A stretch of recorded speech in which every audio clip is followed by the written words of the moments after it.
What is up, everyone? Welcome to the Post Game Show podcast. We are happy you're joining us here tonight.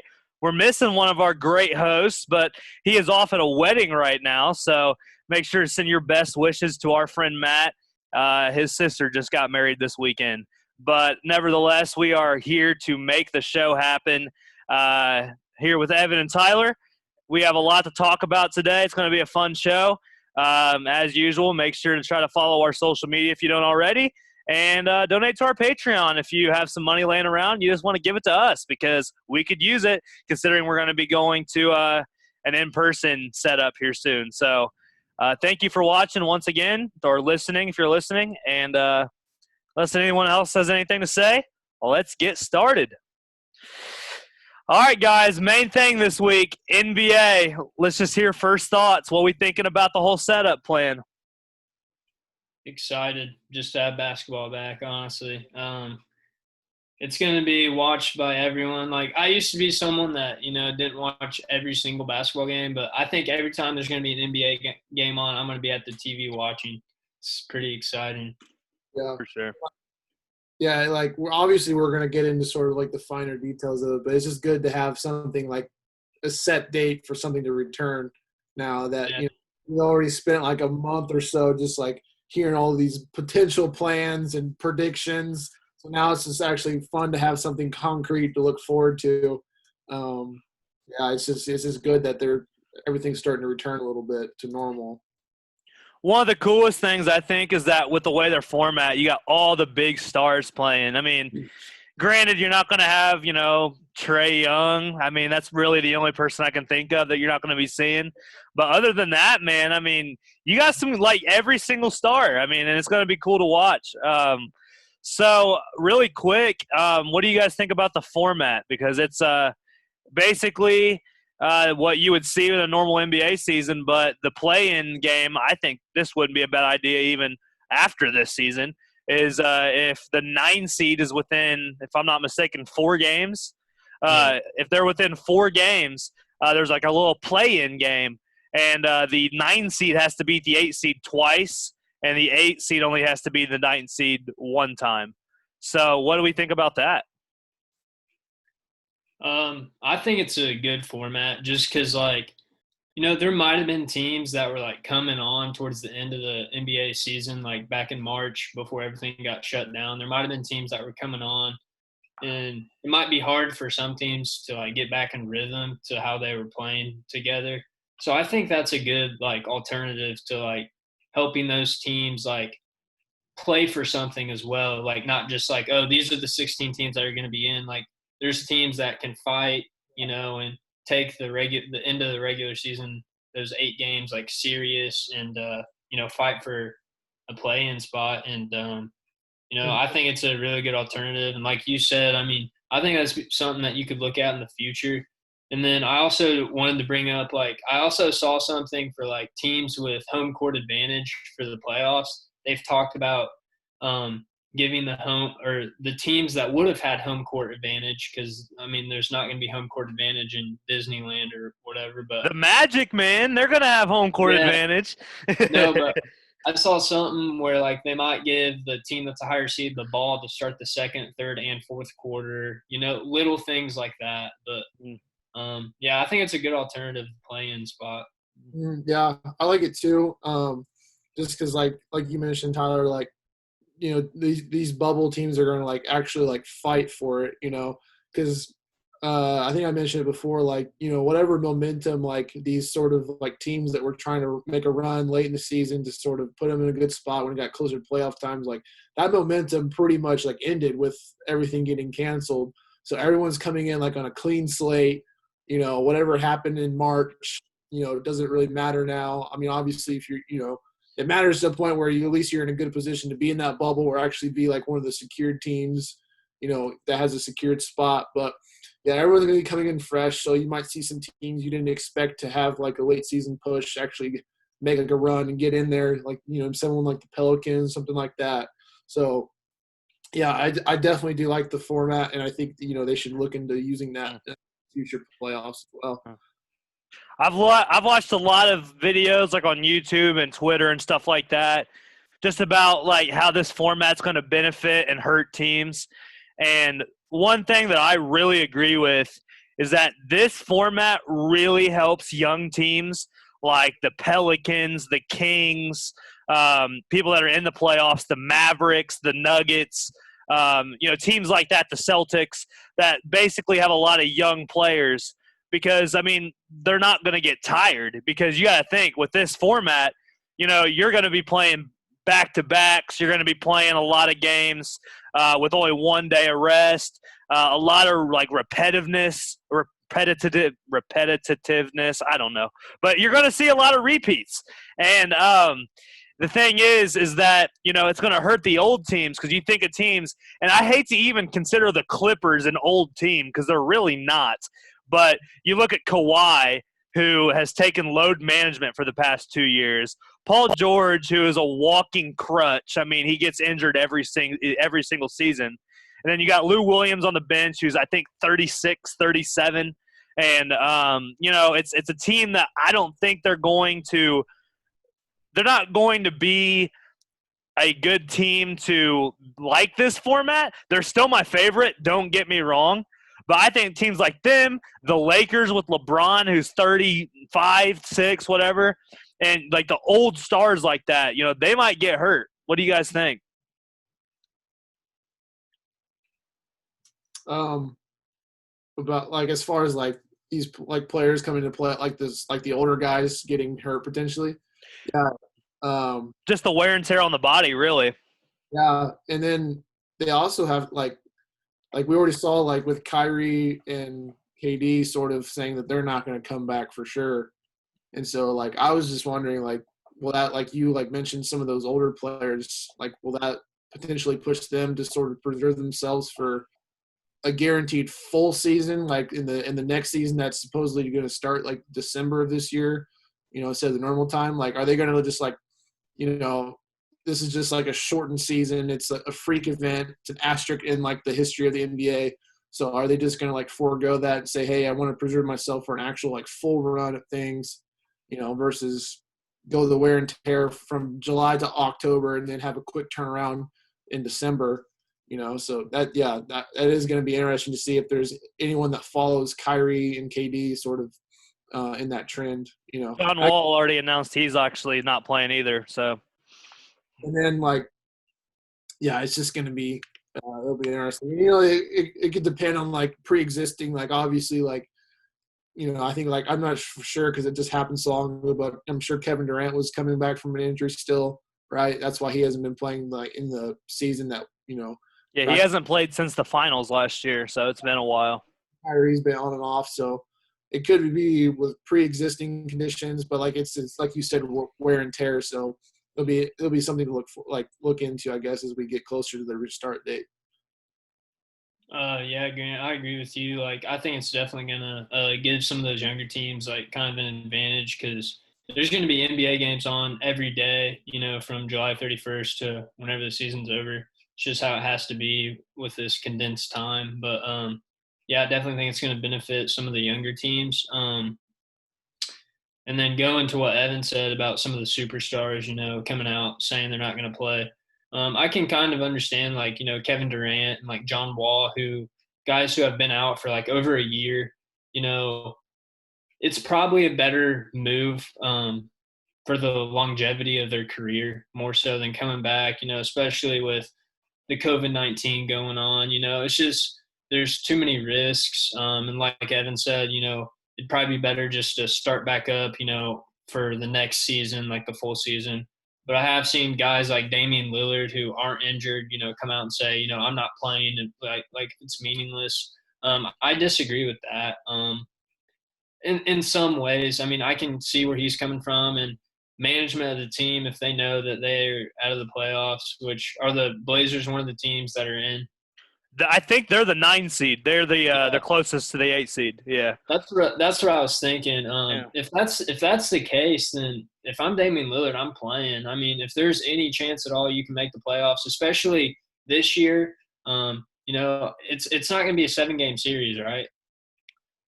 I think they still are 7-game series. Yeah. 7-game series. Okay. But still, I mean, Damian Lillard every year, it seems like he knocks a good team out of the playoffs. Why not, you and McCollum try to get hot, bouncing teams out, see how far you can go. I mean, if I'm Damian Lillard, with no injury history, from last season, I'm playing. I mean, so but yeah, like Evan said, it's gonna be interesting to see like what other superstars, if they decide to follow KD and Kyrie and whatnot. So Yeah. It's worth noting too. I had to look this up. I guess I'd never checked this. Portland, New Orleans, and Sacramento are all 3.5 games back of the 8 seed. And the Suns are actually only 6 games back of the 8 seed. And the Spurs, I kind of forgot about them. They're 4 games back. So right now, there are 4 teams that realistically would be in that play-in bubble. So, I mean, that would be kind of cool to see. And, for Portland in particular, I mean, whenever you have – because they're 29-37, and the rest of the teams are 28-36 and 27-36. So, I mean, why not? I think the Blazers have just as good a chance as anybody. Because if you're going to look at that play-in situation, I could see Portland beating the Grizzlies in 2 games rather than the Grizzlies beating them in 1. I could definitely see that. Yeah. So – but Portland needs like Damian Lillard in that situation. Like they have to have him to be able to do that. So that comes back to like, these I personally would just want to see these superstars, instead of like, worrying about wear and tear and then worrying for next. Like I want to see them come back. It's just going to make the whole situation just that much more electric. And already it's going to be an electric time, like especially since, I think they have Game 7. If it goes to Game 7 for the finals, ending on October 12th, and that's like the heart of the NFL season. So that's when stuff is really starting to ramp up with the NFL. So that'll just be kind of a cool time if we have, the NBA having a conclusion like it hopefully will, and then like being in the middle of the NFL season. So that'd be cool. Yeah, I also wanted to bring up they did set dates for the NBA draft lottery and the NBA draft, and I saw that the NBA draft is going to fall on a night where there's Thursday night football on. I believe the Chiefs are playing that night, so that's going to be interesting. The Bills, baby. Is it the Chiefs and Bills? Or? I'm pretty sure. Well, okay, wait. The Chiefs and Bills play. Never mind. They play on the same night that Game 7 would be of the NBA Finals. Yeah. Yeah. But anyway, it's going to – yeah, I mean, all that stuff being right around the corner from each other, it's pretty exciting as sports fans since we haven't had sports in months. Yeah. So like with since so I guess they were planning so the season potentially ends no later than October 12th, and I think they're going to start as early as like December 1st. Do we think that's like enough time? You think to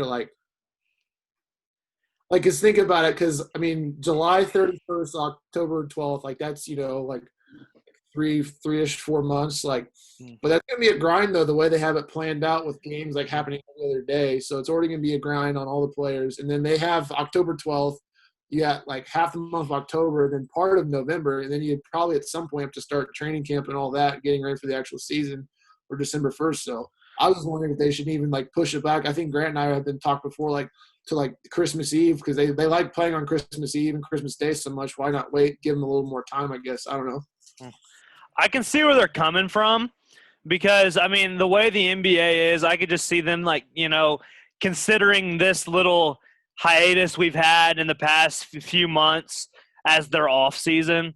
And I can just see them, probably saying, well, you had 3 months, back then, so that was your off season, But that isn't the right way to look at it.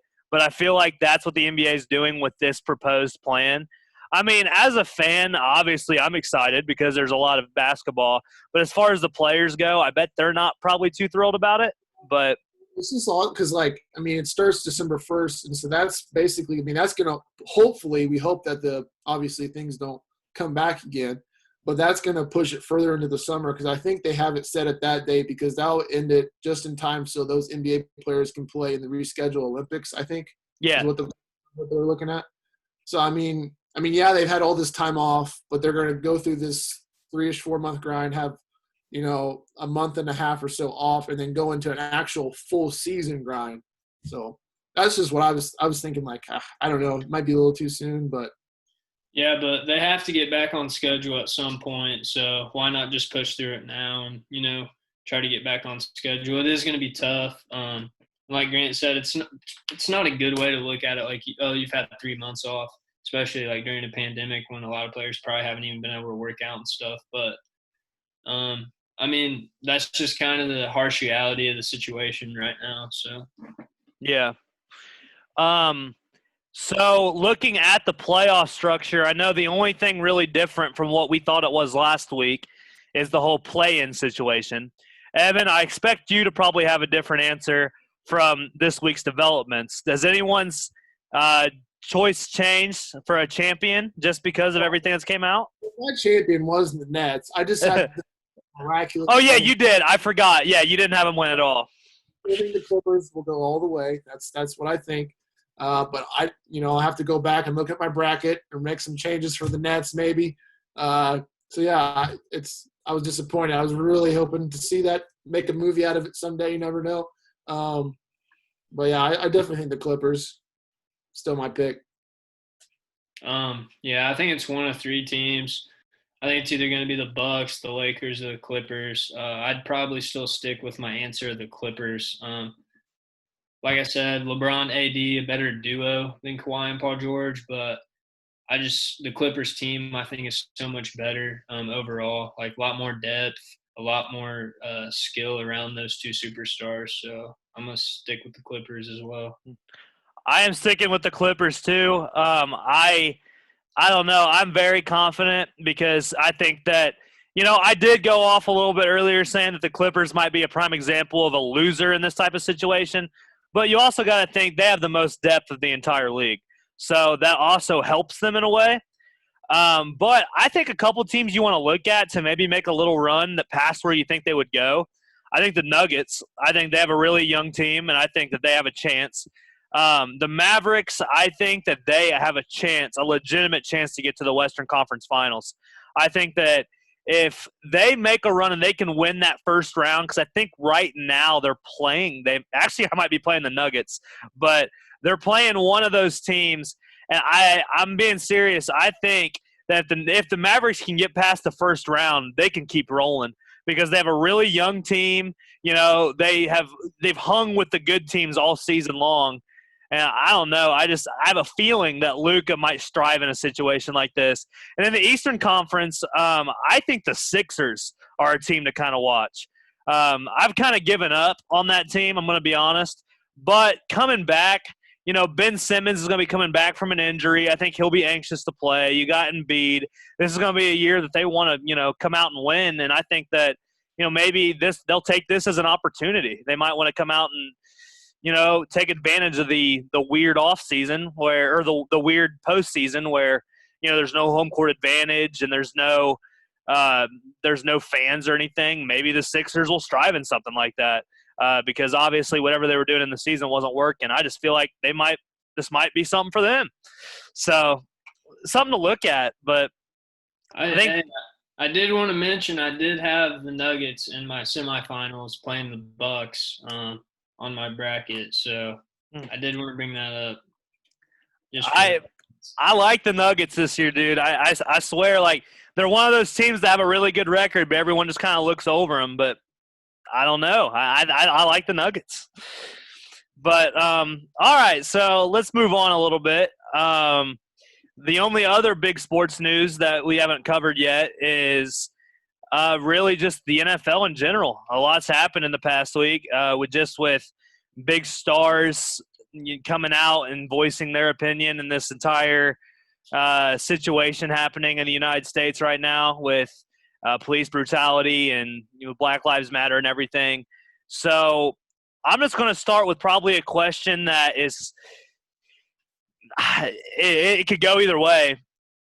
Will Colin Kaepernick be on an NFL team at the start of the season? I will say this. I don't think there's 64 quarterbacks in the NFL that are better than Colin Kaepernick. And I do think, with everything that's happening in our country right now, it's been a huge eye-opener for a lot of people, especially, front office people with every team. the commissioner of the NFL, Roger Goodell. I do think he will be on an NFL team because of what he was standing up for when he was kneeling, and it's true to this day that stuff is still going on. Black people being oppressed, and it's just he tried telling us in a peaceful manner, a couple years ago, and I think the NFL really does owe him for that. And, this whole situation's been a huge eye opener. So I do think he'll be on a team because, like I said, with starters and backups, I don't think you can name 64 guys that are better than Colin Kaepernick. So, I mean, it really wouldn't make sense for him to not be on a team. Yeah, I agree. I've because it's been so long since he's, been on a team and actually on his starter on the roster that, from what I remember, he definitely deserves a spot on a team, just his sheer talent alone. And, I think, going on what you said, like, we're in the NFL and then the world in general, like, especially our country's just in a different atmosphere than we were now. Like, this stuff, racial oppression, all that sort of coming to light, and everybody's starting to talk about it more. And the NFL has openly said, Roger Goodell said the other day, that the NFL didn't listen to the players earlier on with their peaceful protests, and now they will encourage peaceful protests if players see fit. And so that to me is just like open door now for, I think the league's just gonna, be more open to bringing Kaepernick back in, which they should. But I do think they could go further with, just apologizing. I think that'd be a good step. I think that was just kind of missing from their statements. But, yeah, I definitely overall Colin Kaepernick, talented guy, like you said. There's no way that there are 64 quarterbacks that are better than Colin Kaepernick. So he deserves a spot on an NFL roster, starter or backup, but he still deserves a spot somewhere. Yeah, I 100% agree. I think that the NFL's involved in a way, and the way I look at it is that when Kaepernick was first released by the Niners and no one was really looking for him, a lot of people were worried about the bad press they would get. And now we're in a stage where the NFL is considering, a little way to incentivize or give incentives for people hiring black executives and black head coaches. And I think the NFL is going to get more open just as a league, like you said, to the peaceful protests, kneeling, however that may be. And I think now, instead of teams shaming Kaepernick for doing this, they're going to encourage him to do this. And by default, teams that are in need of a backup role, even though Cam Newton's still on the market, but teams that are, in need of a backup role, you got a guy who might be getting into his older years, but you got to think, if you're thinking of the past 20 years, you think of Michael Vick and Lamar Jackson, but I would put Kaepernick at 3 as far as mobile quarterbacks go. I really think that, he evolved the game in a way, after Michael Vick. He's a really tall quarterback who could run it. And a lot of people forget, he led the Niners to a Super Bowl. It's pretty impressive, to say the least. So I think he deserves to be on a roster. I don't know exactly what roster or, starter or backup, but yeah, no reason not to be. Yeah, I just, for some reason, I also thought of, like, who else needs to be on a roster at some point with Cam Newton. Like, he's just still floating out there. Yeah. So that's another guy. It's just like, yeah, they definitely deserve a spot on a roster, but at this point, you're just like, you scratch your head, like, who? So I don't know. Today's NFL, you want to have young quarterbacks as your backup so you can develop them. And, Cam Newton and Colin Kaepernick have the talent, but they don't necessarily fit that criteria of a quarterback that you want to develop. Yeah. So, I do not know as much as you do of this, Evan, because you were mentioning it. Did you say Roger Goodell came out and apologized to certain players? I don't know for sure on that. I do know he just came out with a statement, saying that the league condemns racial oppression and supports Black Lives Matter movement. They apologized for not listening to players earlier, after certain previous events, having to deal with the same subject, and that they further encourage peaceful protests. And there was a third part of that statement too. I can't remember, but I don't remember them apologizing to specific players. I know that his video, from what I read in the article, it kind of like, because there was a video that a bunch of the NFL, some NFL players came out with, sort of. I think there was like Odell and some other guys were a part of it. I don't know if you know what I'm talking about or not.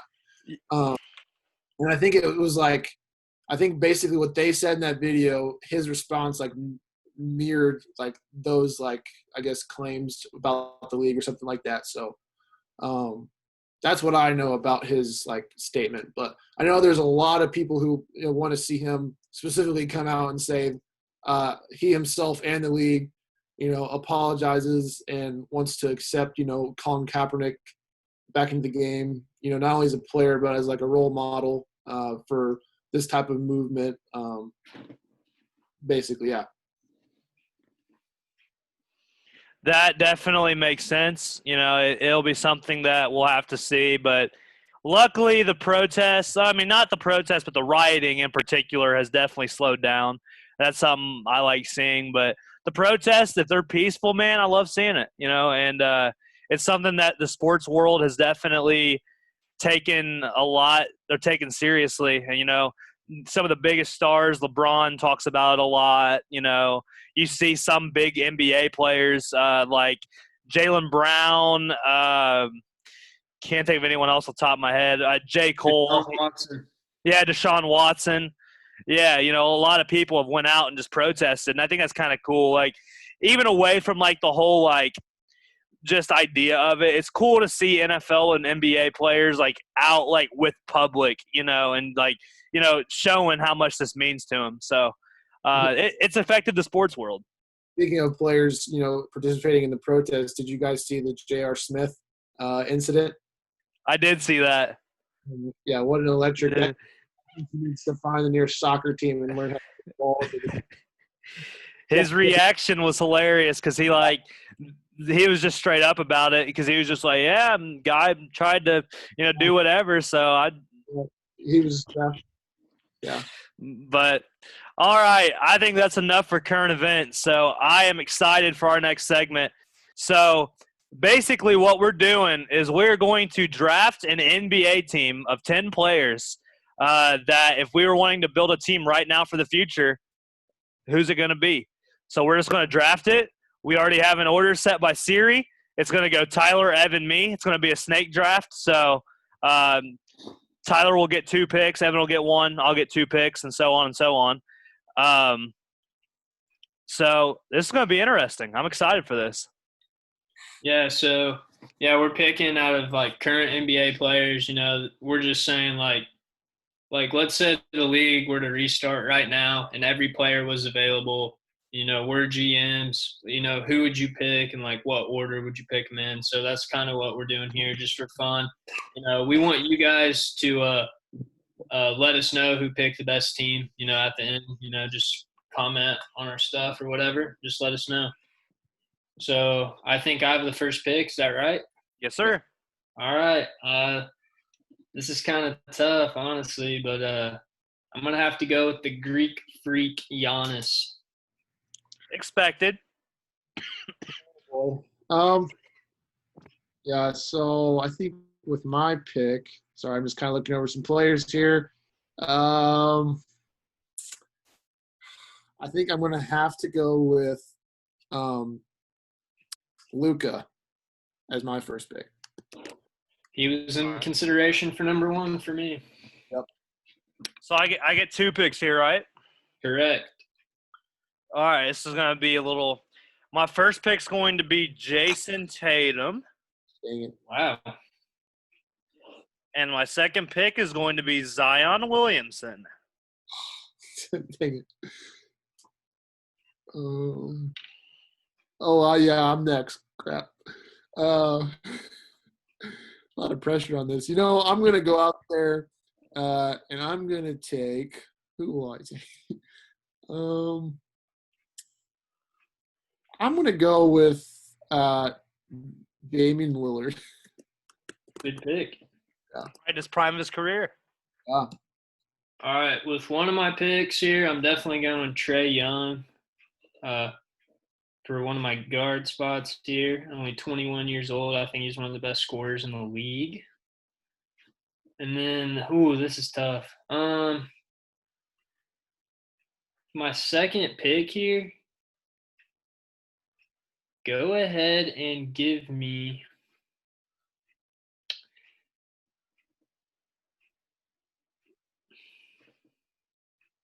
Anthony Davis. I had a feeling that was coming. I don't know. I just knew Anthony Davis was coming soon. Man, this is tough. Hmm. Who do I want next? Who else? I'm just looking at some players. Yeah, I'm gonna go with Domantas Sabonis. Okay. All right. I'm going to get my point guard out of the way, and I'm going to get Ben Simmons. Knew it. And I'm going to go ahead and get my center out of the way and go Karl Anthony Towns. Okay. Yeah, I think I'm gonna go. I think I'm gonna go with Steph Curry. He was in consideration for my point guard. All right, I got back-to-back picks here. So far, my team right now is Trey Young, Giannis Antetokounmpo, and Anthony Davis. And I am going to go ahead and take Kawhi Leonard. Oh, I forgot about Kawhi. And Kevin Durant. Kawhi's 28, Durant's 31, but I will take a solid 5 to 8 years from those guys.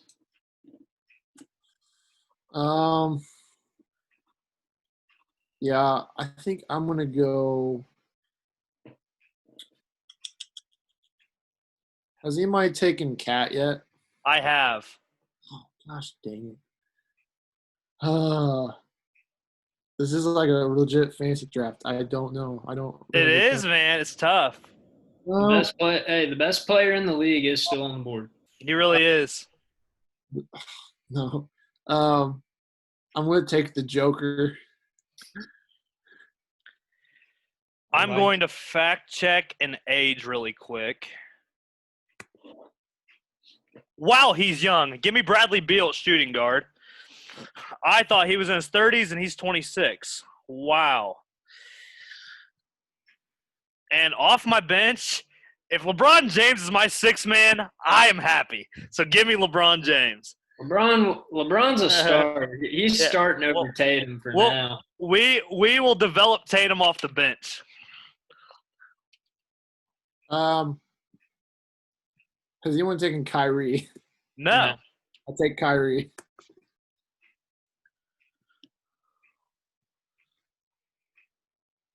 All right. Am I up? Yes. All right. Right here, I'm going to go ahead and get the best scorer in the NBA. As of right now, I'm going to go ahead and go James Harden. Oh, I was thinking about him. And then I'm going to go ahead and get another big man, second best center in the league. Give me Joel Embiid, only 26 years old. I'm going to take I'll take Devin Booker. Has someone took Devin Booker? That's a good pick. I forgot he was even in the league. Devin Booker. Okay. I am surprised this guy has not been taken yet. And I am going to go with Ja Morant.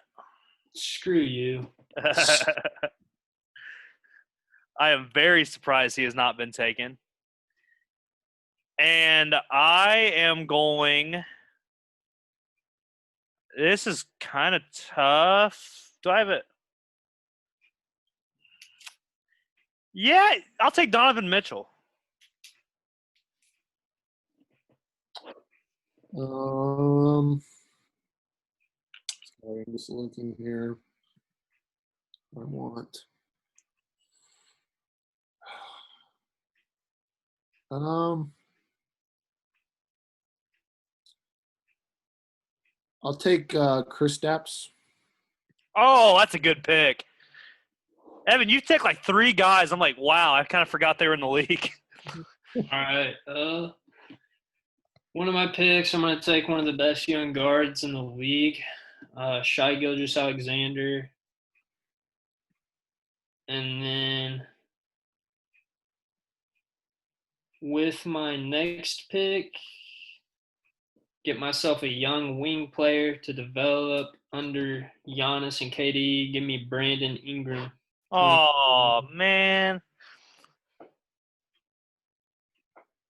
Was that? Are we still drafting? Yeah, you Yeah. got 1 pick left, I believe.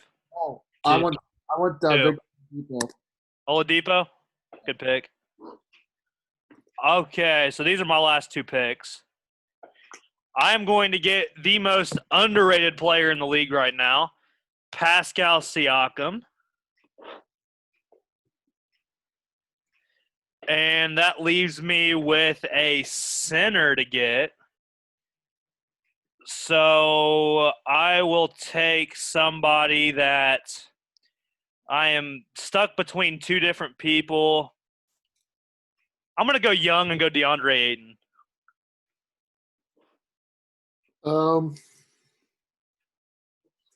will take Jimmy Butler. All right. For my last pick, I need another big man. I'm going to go with the best rebounder in the league and get Andre Drummond.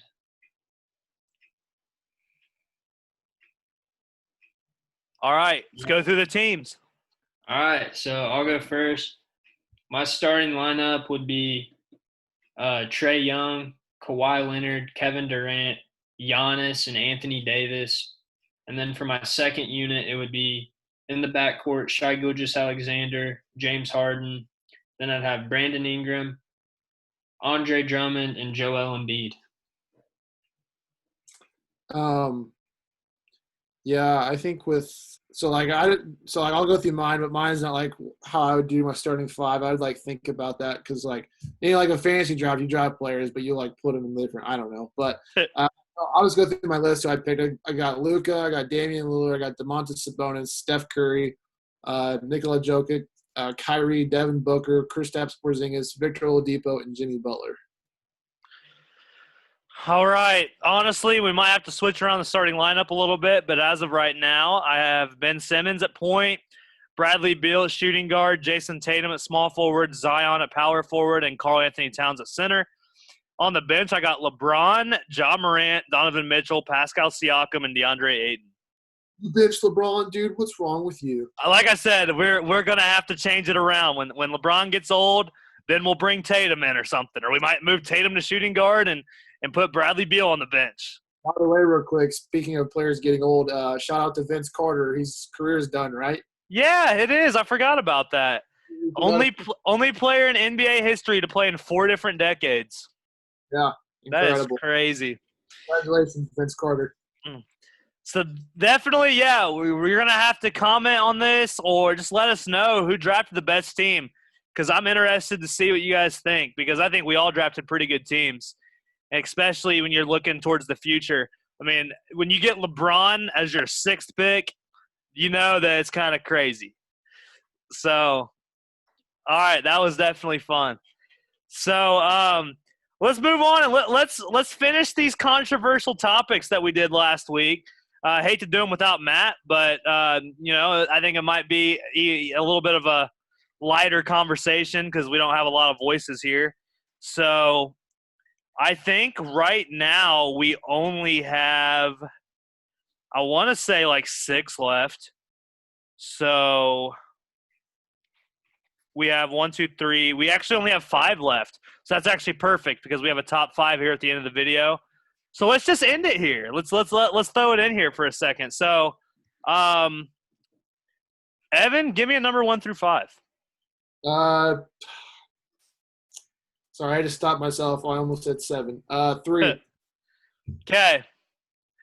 This one was inspired by a legendary running back, Marshawn Lynch. Should athletes be forced to talk to the media? No.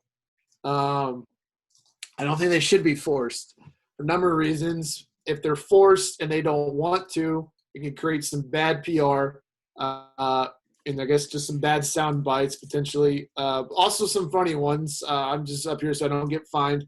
And also, like, I don't know, it's just like, and I think a lot of athletes have talked about it, it's like talking to the media, like after games, and like especially right after play is ended, like so the reporter goes on the court, something like that.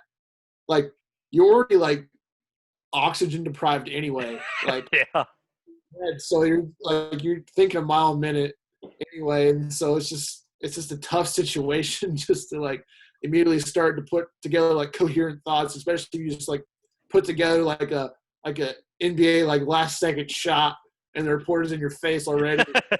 You just want some water or something, man. I don't know. I don't think they should be forced to do that. No. Forced. No. I don't think they should be forced to. Should they? Probably, yeah. I mean, I think it's good for like the fans, to get some insight on what's going on. But yeah, forced, no. Should they? Yeah. I agree with that. I agree with both of you. I don't think you should be forced, but I wanted to bring up one of my favorite moments actually watching a game. It was when DeMarcus Cousins was still on the Kings, and he got thrown out of the game because he was yelling at somebody, and his mouthpiece flew out, and it landed by the opposing team's bench, and he got thrown out. And then they reversed the decision and let him come back into the game. And he ended up scoring 55 points. And the reporter was in his face within a second after the final buzzer. And he's like screaming. He's like, "It's getting ridiculous. You know exactly what's going on here. These refs are getting terrible." And he got fined a crap ton. But that's a prime example of what, like, you're in the moment right after the game. You're probably not in your best state to talk. They should interview fans right after games. Yeah, seriously. That would be worse. Just like go to a fan. What do you think happened? Someone like the Knicks, like they already have like the trash bag over their face or something as it is. So yeah. I agree with that though. You probably should, because it's like the fans want that, but you're an athlete. You're not like a publicist. You don't have to know how to talk to the media. Obviously, Marshawn wasn't the best at it, but I get that. All right, Tyler, number 1 through 4. 1. Should college athletes be paid? It's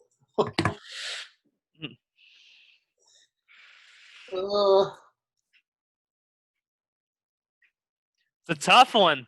This one has definitely been – I did an entire persuasive speech in this in high school. I can't remember anything that I said, but – Well, here's my question. When you say college athletes, what's your scope? That's up to you. How do you think it should happen? Well, I'm just saying, like, about, like – because obviously the first reaction is obviously Division I because they're the one who are mainly televised. Yeah. But like – well, let me rephrase this. Should college athletes be paid? If so, who and how? All right. I do. Okay.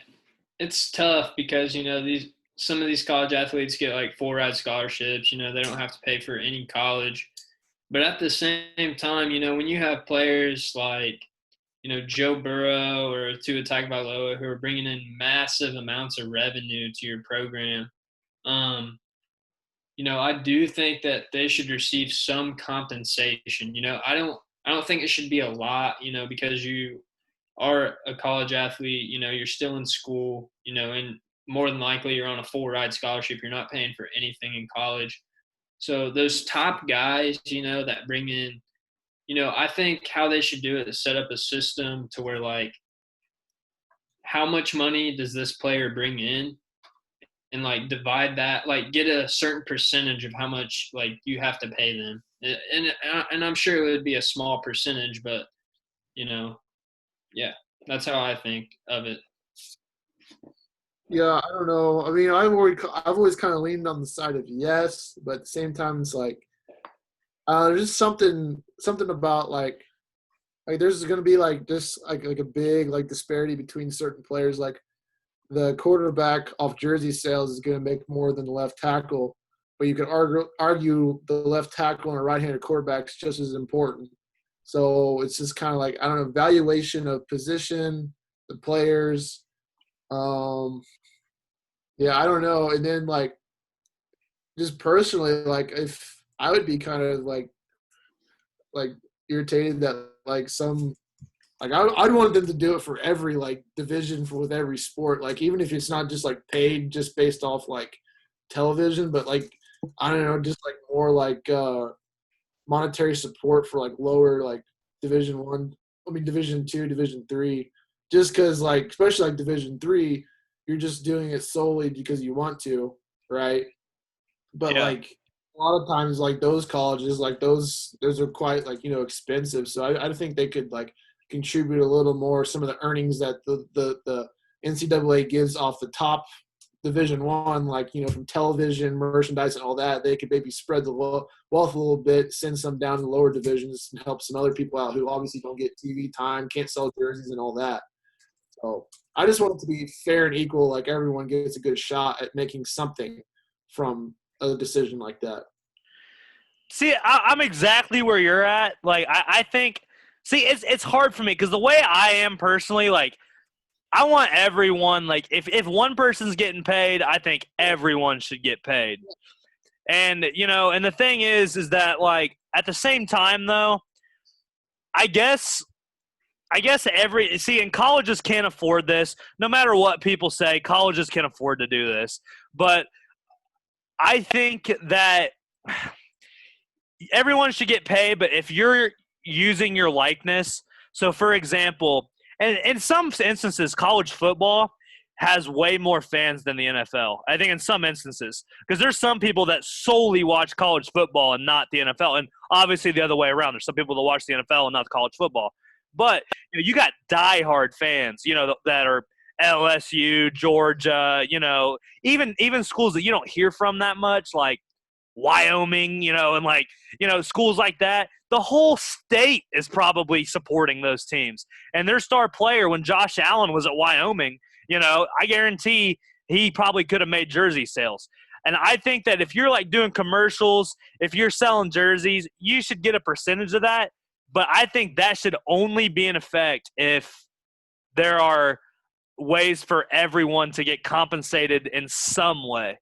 Yeah, like I said, like you have to define a scope, because if you say college athletes, like I'm Division 3, I'm a college athlete. Yeah. So I'm in that category too. I mean, we don't get television or high tech ticket revenues or stuff like that, but like, I mean, if you're gonna pay some people, I feel like you should pay everybody in some way. I don't want to like personally, like I would want to see like a check every week, just maybe something to help me out like academically, because that's all like especially the lower people like Division 2.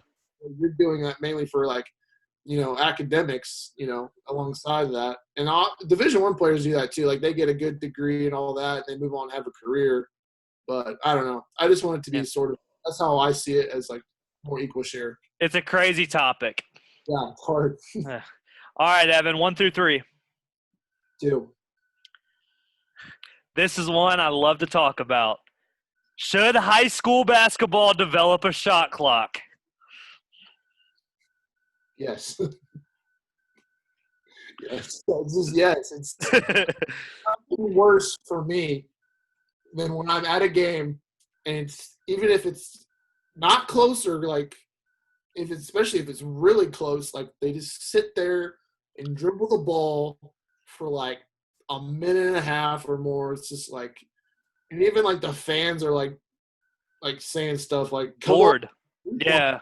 Like boring or something like that. Like do something, like speed up the, especially, I mean college has a shot clock, so like yeah, I agree. I definitely think it should. If I'm like paying to get into a basketball game, I don't want to see someone dribble at half court for a minute, whatever, just dribbling timeout. If you're gonna have it at the other levels like college basketball and NBA, I think it should be implemented in high school as well. So yeah. Yeah, that's exactly where I stand. I'm very big advocate for basketball getting a shot clock, and people that are like, I guess, an older generation, like my cousin who won state. I know that I might have sent out a tweet or something. He said like, there's no way there should be, because that's just like what high school basketball is. And like if you want to get the ball, play better defense or whatever. My argument against that is that you can't really play defense against teams that are stalling, because like they're stalling, and I can't stand going to high school basketball games and like the entire fourth quarter strategy is developed to literally just hold the ball, because you don't want to lose. You don't want to lose the lead. So I mean, the only way to do it if you don't have a shot clock is to hold the ball. That's the biggest part of our, like, when you and I and Carter did that like basketball broadcast for our team for our high school, is that like that was our biggest comment almost at every Yeah. high school needs a shot clock. High school needs a shot clock. Like, It does. Good. Agreed. All right, Tyler, 1 or 2? 2. If Michael Jordan and LeBron never played basketball, who would be the GOAT? Oh my gosh. This is a big one.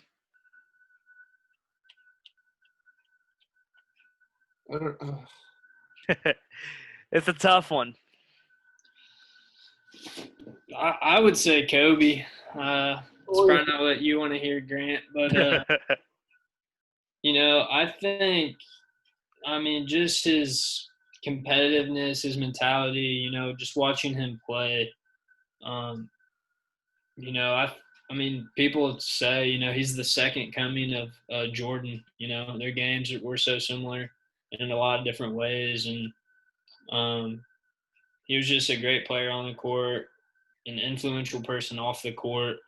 And to me, when someone's like, who's the best basketball player ever, it's like LeBron and Jordan, like 1A, 1B. And then there's, Kobe's like right there, right behind him at like 2. So like, I think he's, in my opinion, the third best basketball player ever. So, if they were to never play, to me, it would probably be Kobe.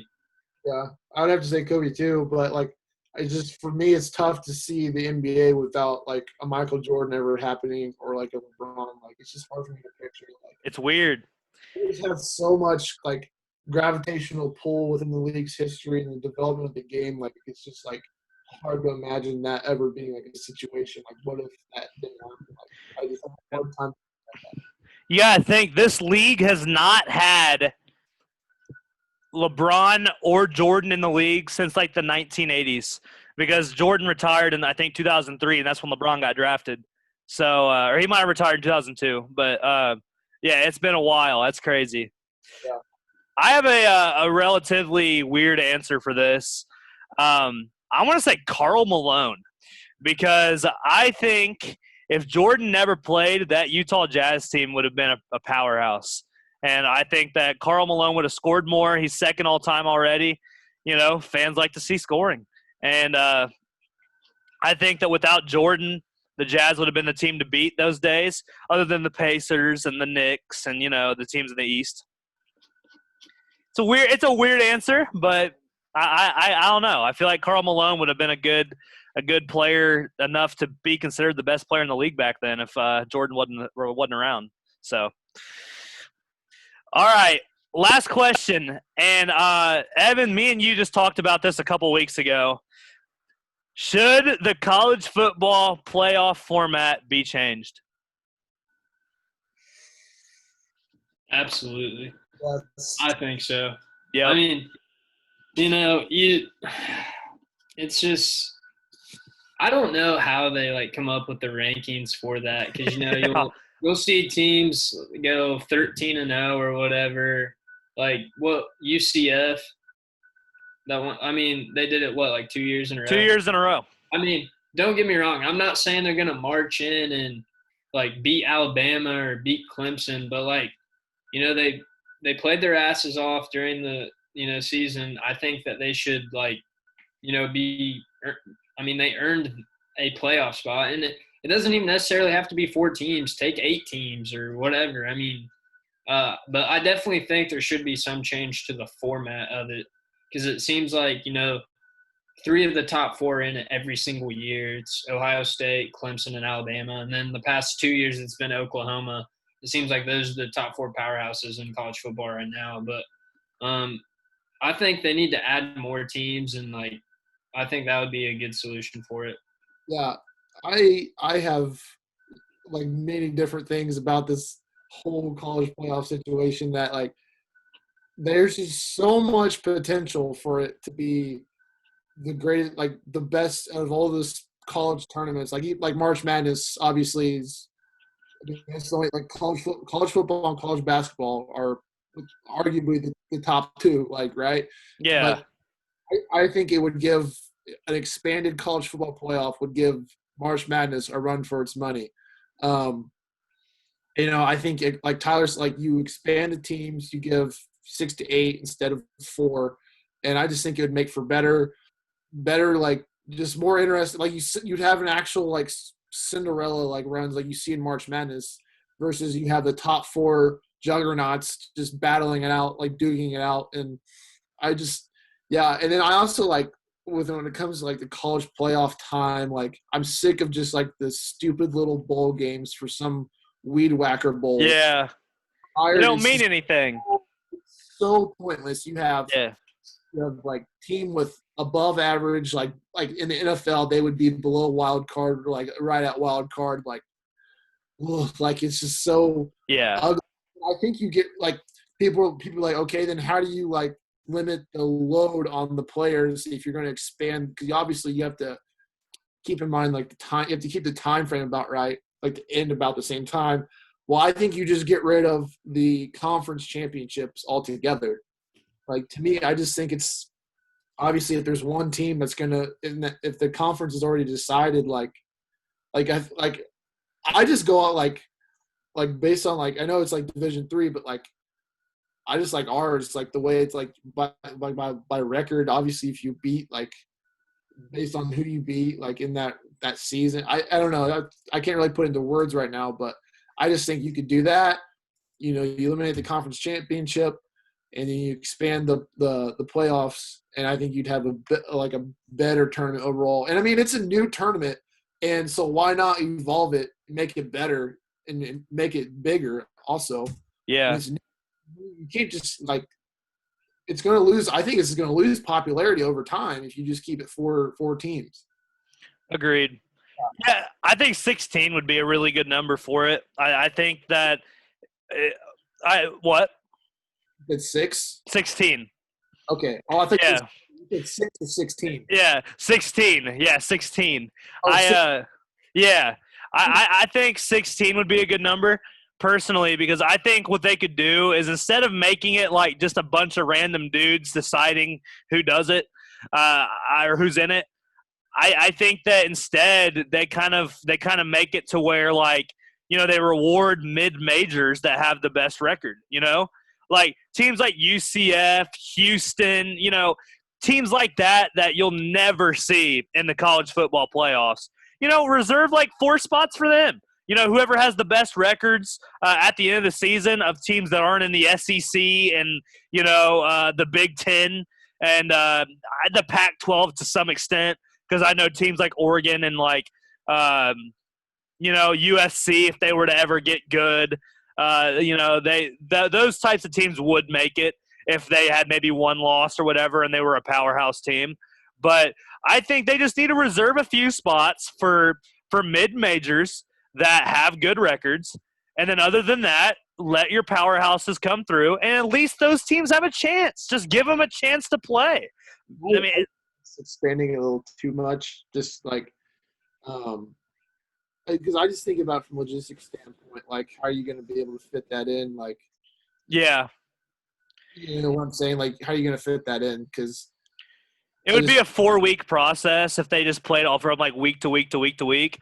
But, I mean, it would be hard. I don't know how they do it, but if they could develop it somehow, I think it would work. Logistically with practices and as far as transportation, yeah, it's just I think no doubt I think you could potentially explore that idea of 16, but I think you got to just like I don't think you jump from 4 right to 16. I think Yeah, it would be a process without a doubt. test the waters at 6 to 8, and then look forward and see what happens. But, Yeah. All right.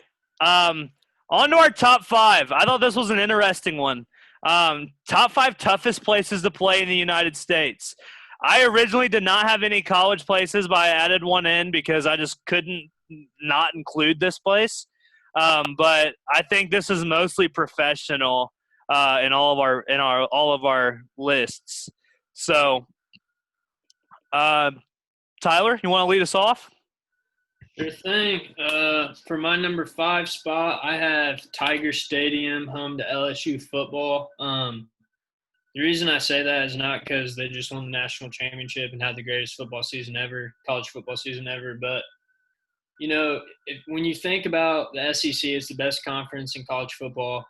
And every year it just seems like, okay, Alabama's always in it, Auburn's always in it. But if you ask those teams who they hate playing the most and where, it's against LSU at LSU Stadium, at Tiger Stadium. They have a very passionate fan base. Like Louisiana gravitates towards, LSU football. And, that's really like their life down there is LSU football. So very passionate fan base, very loud fan base, tough place to play in the toughest conference in college football. So I think they're number 5 on mine. Number 5 I had on mine, just because I'm not like super like well versed on like I guess arenas and also with arenas it just depends on like the actual game I think itself. But like overall, I have number 5. I have Mackey. I've never been like personally to Mackey, but like from what I've heard from people, and also like just what I can tell from like big games, like obviously when they play IU, and I know Carter Brown's probably going to text me after he watches this episode and says you should have said the Hall or somewhere, and they're like, okay, whatever, Carter. But yeah, Mackey for sure at number 5 for me. All right, this might be a little lower on my list because I assume you guys have this field, but maybe not. I have Lambeau Field at number 5. I think the history behind it's crazy. If you're a Packers fan, it's basically heaven. But if you look at Lambeau Field, I think that it's a very tough place to play. The fans are diehards. The Packers are used to the weather. And if you're like in that division, or even if you're in the conference, say you're like the Cowboys, and you go up and play in Green Bay when it's -10 out, obviously it's going to be hard for you. I don't think it's mostly like – I think the fans are involved there, like without a doubt. But I think the weather, the history behind the stadium, and even the location makes it hard to play. So I have Lambeau at 5. For my number 4, I have the Denver Broncos, like their stadium. The reason I say that is because like every year, it just seems like teams hate going to play Denver and the high altitude. They're used to playing in it, and it's a struggle for a lot of teams because they're not used to playing, at that altitude, and they have trouble breathing. They get tired easier, and I think that ultimately gives the Broncos an advantage. And I think it's a tough place to play. I think they have a solid fan base as well. It gets loud in there. Peyton Manning got him a Super Bowl in the last 5 years. So I'm going to go with the Denver Broncos at 4. For my number 4, I have the Superdome.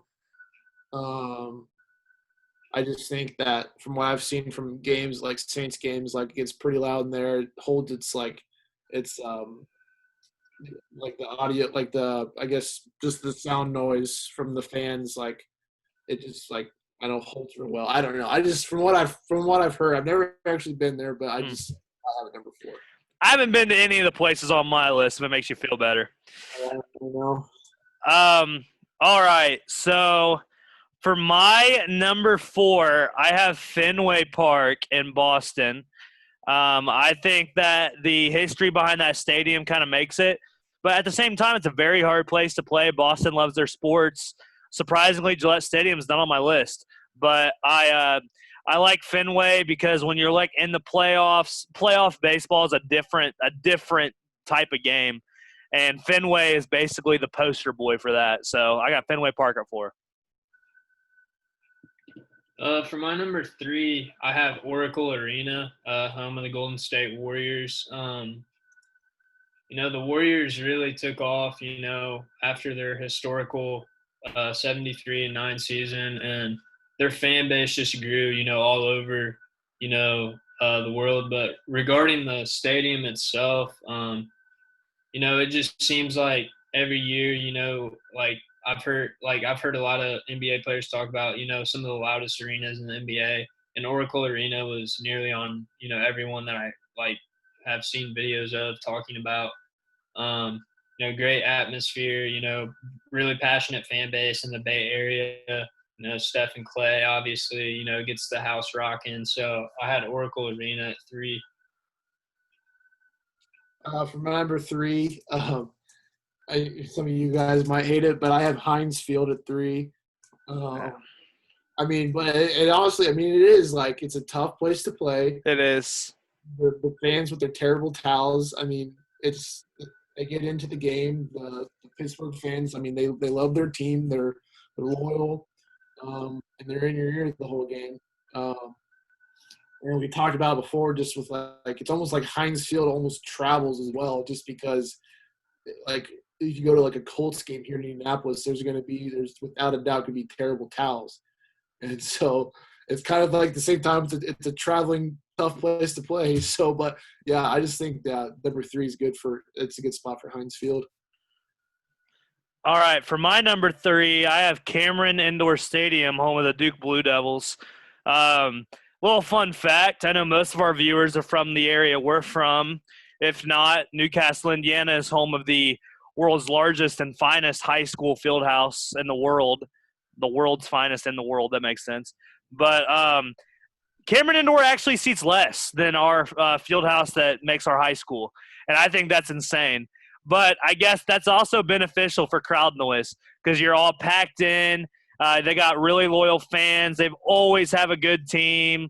And I think that when it comes to college basketball, they barely beat out Rupp Arena, Kentucky's arena, for best arena to play at as a home team in the college basketball landscape. So I have them at 3. For my number 2, I have Lambeau Field, home of the Green Bay Packers. The reason I have them at 2 is obviously the history, of the place. When you think of, NFL stadiums you want to visit, I think Lambeau Field's nearly at the top of everyone's list. I can't imagine playing there, but you look around, there's cheeseheads in the crowd. They have one of the most traditional things, the Lambeau Leap. And then obviously the weather. Every Packers team every year is, a tough, gritty team, due to the cold weather they play in, which I think, makes it tough for opponents who are maybe used to indoor stadiums to come in and play there.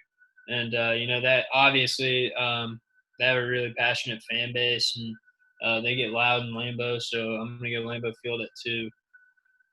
Yeah, for number 2, I have CenturyLink Field, the home of the Seahawks, the 12th man. They have, the fan, you can say any fan base is the 12th man, but they're literally known as the 12th man. They contribute so much to the game atmosphere as far as, the opposing offense being able to hear. And then obviously, especially the years when they had, the Legion of Boom, just, the defense is such a big advantage. Just every time they step on the field, and it is, one of the loudest stadiums, I think, they're, at least in the NFL. Yeah. So, yeah. That is also my number 2, CenturyLink Field for Seattle. Honestly, it's just a really loud place to play. They're known for the 12th man. Really cool arena, by the way. It's shaped very cool. And I don't know. It's just always a loud place to play. I think when you think of the NFL, hard places to play, you think of Seattle. So that's my number 2. Talking about weather, Seattle, especially during when football season's going on there. They're in their rainy season, so you're guaranteed to have some rainy games there. Yeah. Moving on to number 1. For my number 1, I have Arrowhead Stadium for the Kansas City Chiefs. The defending world champs. We're in the Patrick Mahomes era. It's had a really nice history. The Chiefs have. And but anyway, regarding Arrowhead, no NFL player probably enjoys, playing on the road. That's already at a disadvantage. But I guarantee you, every team dreads playing at Arrowhead Stadium. They have a extremely, loud, passionate fan base. Like I said, defending world champions. It's probably the hardest place to play in the NFL. Heading into the next decade with the Patrick Mahomes era. So I went with Arrowhead Stadium at 1. Yeah, I also have Arrowhead Stadium.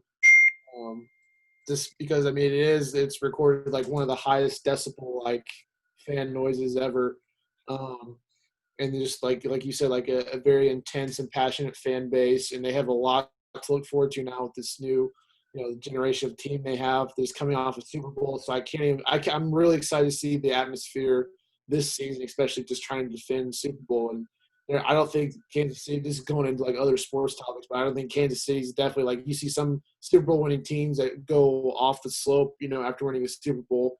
But I don't see that with the Chiefs. So yeah, I think it's definitely the toughest place to play in the NFL.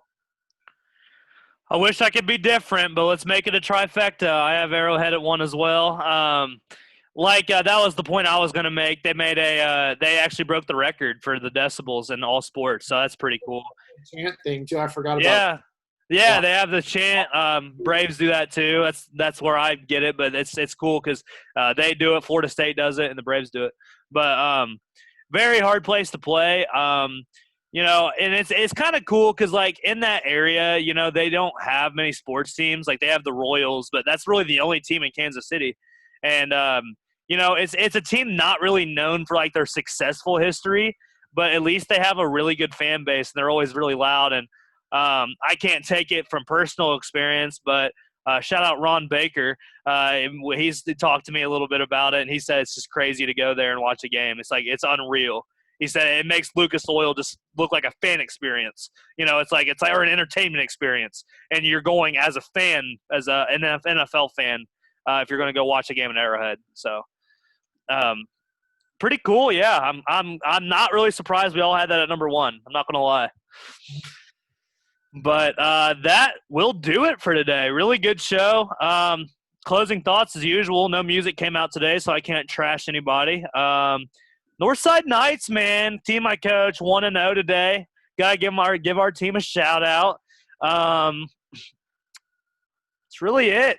Korean baseball still going strong. It's ready for basketball. How about you guys? Yep, ready for basketball as well. Just want to thank everyone for watching.